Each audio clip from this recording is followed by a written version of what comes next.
We decommodify things, so things are no longer that we're exchanging one thing for another thing. It's just totally disturbing. The largest global commodity in the next few years, the largest global commodity markets is going to be pollution credits. That is the largest, more than all food even is a commodity. Things that we, like the fact that we can pollute is going to be the biggest thing people can make money off of. That, to me, is totally just shows you how out of whack commodification can be. So decommodify things, which means starting to say, let's just do things and not worry about how much we're getting back for it, etc. And ultimately to create new social relationships where we understand, we think of it, not competition but cooperation, not all the values that capitalism forces on us, not instrumentalizing but looking at intrinsic worth. Okay, I think I've done my 5 minutes of that. Okay, now my last 5 minutes. One thing I wanted to say was, I think I love for Marx is an economy of from each according to their abilities, to each according to their needs. But as an anarchist, I want to say from each according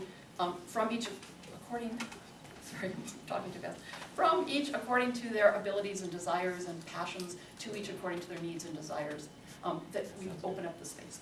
Okay, so how do we do that? Great, let's just go overnight. The first thing is, I said this, I just was in a workshop earlier, the first thing is naming it as capitalism. It's really disturbing to me the last year. Michael Moore's movie, Capitalism, is going to come out, and everyone's like, oh great, Michael Moore's so wonderful. He's just going to advocate tinkering with it. I know he is. I haven't seen it yet. But, and I love that he's got the word capitalism, but it's disturbing to me that he should just say, fixing this thing we call it the economy. And I actually want to say, no, we need to abolish. We have to abolish capitalism. So we need to actually just say that. That right alone would be nice, because no one's been saying that for the last year. But I want to give little tiny examples, because I just said it's multiple ways of doing it. So now I'm going to go to a complete absurd microcosm and just some tiny examples that illustrate how I think we should go about it. Because that was the last question. And do I have 4 minutes? 3 minutes? 4 minutes. Okay, 3. Speed talking, okay. This brings out the worst in me because I talk too fast. I do talk slower when you come up to me face to face. Okay, I just want to give 3 little examples to end because it's absurd. How do we replace capitalism in 3 minutes or less? The first is something that I was really skeptical of in a community where I usually live, Vermont, called time banks. I'm really skeptical because in a way it just gets people to think about the world like, you know, exchange your time. But I'm part of an anarchist bookstore and we're all volunteer and they begged us to be part of it. And I'm like, but we're already volunteer. The whole point is to hook up volunteers with each other and you volunteer in your hours. You can then trade your hours of cat sitting for, you know, sewing or whatever. And I'm like, but we're already all volunteer. It makes no sense. And the young, idealistic young woman who was organizing it, she said, but the point is to create different social relations in our community and then we won't even need it. And I was like, okay, now you've got me hooked. And so she said, okay, so our bookstore joined, but what we said was, we thought it was unfair, because we're already volunteer, that 1 hour of my volunteering at the bookstore equaled 1 hour of me getting cat sitting. So we decided one shift, which is 5 hours, 4 hours, whatever it is, would equal 1 hour of time banking. That to me shattered capitalism right away. That's why I liked it. Because oh, we didn't care. It doesn't matter. Someone did take care of my cat out of that. It was great. Did I care that it was 1 hour? And the person that took care of my cat, she slept over at my house for 24 hours. And then she said, do you mind if I just take 2 hours out of your time bank thing? It was just that we had this, you know, and she's a friend, and I didn't even know she liked cats. And I found that. So I'm not joking. That's serious. That is serious. We recognize each other again. Okay, that's one example.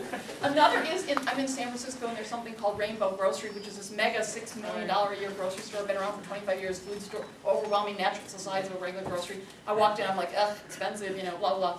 And it's run as basically this incredible experiment, exactly what Robin was talking about. Every section is its own little self-managed entity. So the produce, you know, the freezers, the health, and then they all have their own autonomy around their section, but then they federate within the grocery store to come up with overall decisions. And they actually have, and everyone that shops there knows that. It's very explicit. So after the first time I shopped there, I was like, oh my God, I love this place.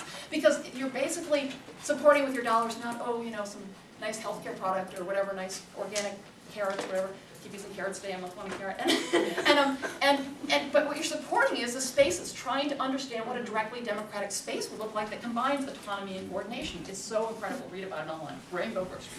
The last thing I'll end on is, and this is where I'm proud of my anarchist friends and comrades, is that we constantly run around as anarchists. What we do really well, and we're really bad at writing about it and explaining it, but we run around trying to create different social relationships and DIY ways of doing things, so we create our own music and our own books and our own healthcare and our own food systems and our own housing and our own this, and we do it in ways that are all about how do we do it free and cooperatively and voluntaristically and non-alienated and non-commodified, And then sometimes we do things like really, really, really free markets in our community, which are kind of hokey, just places people can trade junk they have at home with each other. But just even calling it a really, really free market gets people to think, why would it be really, really free when we already have a free market?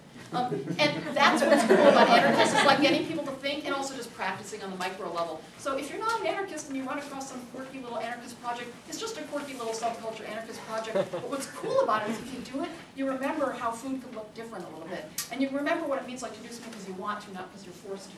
And you remember how you do it collectively, make decisions together. That's what I love about what anarchists do. We might just be running around doing cutesy little things, but it's actually starting to contest how people could create the whole of their lives again in a really directly democratic way, which is the last thing I want to end on. Direct democracy is actually the way to get rid of capitalism, because once we all take power together to decide about our world, capitalism can't decide it for us. Yay.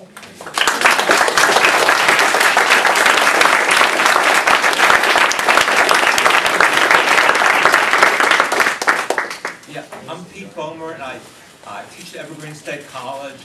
I've been active in many, many different movements for the last 40 years, and I talk as fast as Sydney, which I know is a problem, so I'll try to be a little bit slower. And also, I'm really aware of a nice audience here and have some time for discussion.